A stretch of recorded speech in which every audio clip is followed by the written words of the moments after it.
Assalamualaikum warahmatullahi wabarakatuh.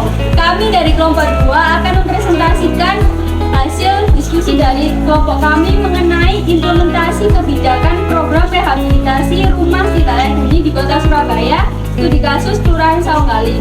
Perkenalkan, nama saya Wahyu Dewi dengan NIM akhir 057.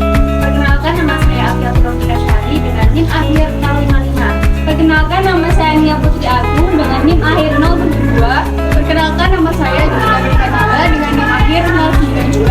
Perkenalkan, nama saya Duda Putri Hidayah dengan NIM akhir 045. Identifikasi.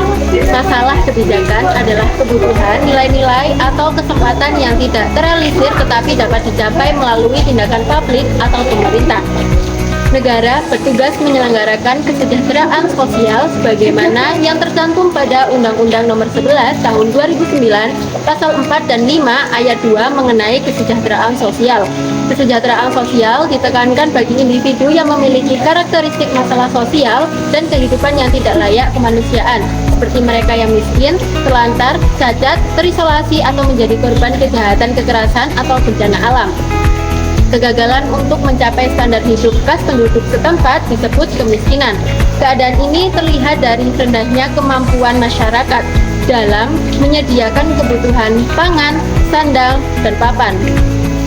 Belum terpenuhinya kebutuhan sehari-hari, khususnya kebutuhan akan rumah yang nyaman, kemungkinan besar dipengaruhi oleh masyarakat yang berpendapatan rendah atau MBR. Sebagai kota percontohan di Provinsi Jawa Timur, Kota Surabaya telah melakukan beberapa program untuk mengurangi kemiskinan di Kota Surabaya.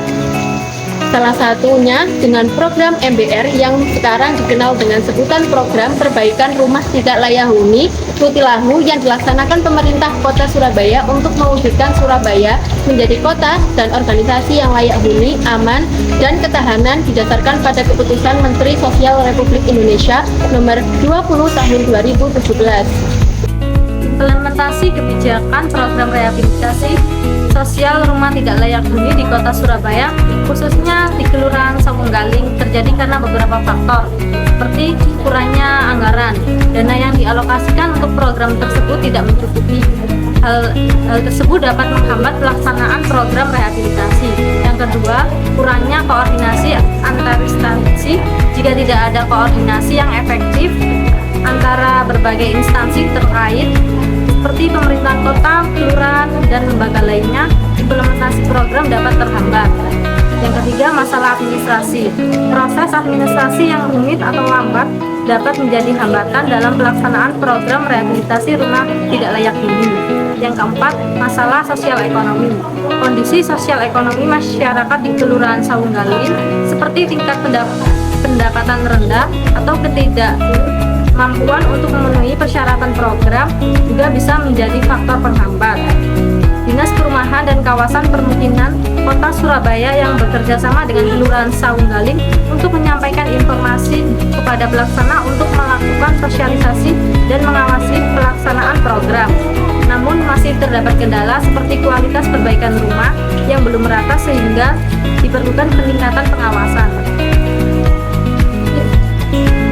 Pemerintahan telah menerapkan berbagai kebijakan untuk mengatasi kasus rumah tidak layak huni di Kota Surabaya, khususnya di Kelurahan Saunggaling. Beberapa kebijakan yang sudah diterapkan antara lain: 1. Program rehabilitasi sosial rumah tidak layak huni Tutilahu.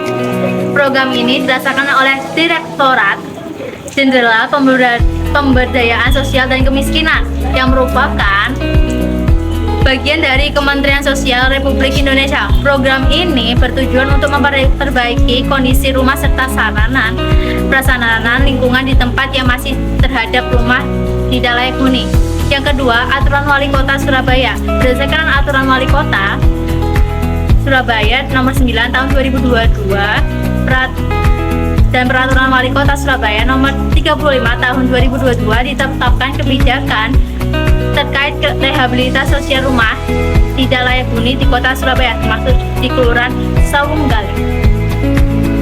Yang ketiga, bekerja sama dengan berbagai pihak. Pelaksanaan program melibatkan berbagai pihak seperti Dinas Perumahan dan Kawasan Permukiman, pendamping KTPR, ketua RW, ketua RT, dan lainnya. Kolaborasi ini penting untuk menjalankan program dengan efektif.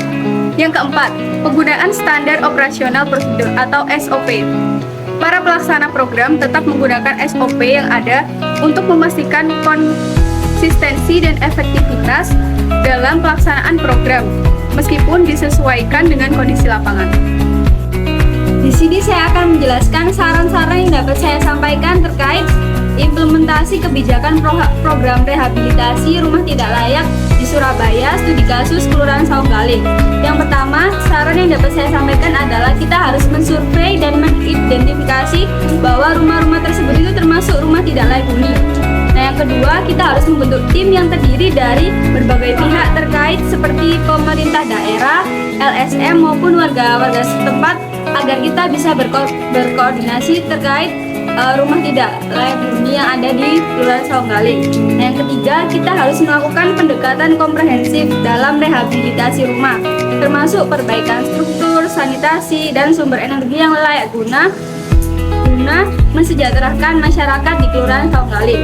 Selanjutnya, kita melibatkan masyarakat setempat secara langsung dalam proses perbaikan rumah tidak layak huni agar masyarakat itu tahu gimana proses dari awal sampai akhir rumah tidak layak huni itu menjadi rumah yang layak huni.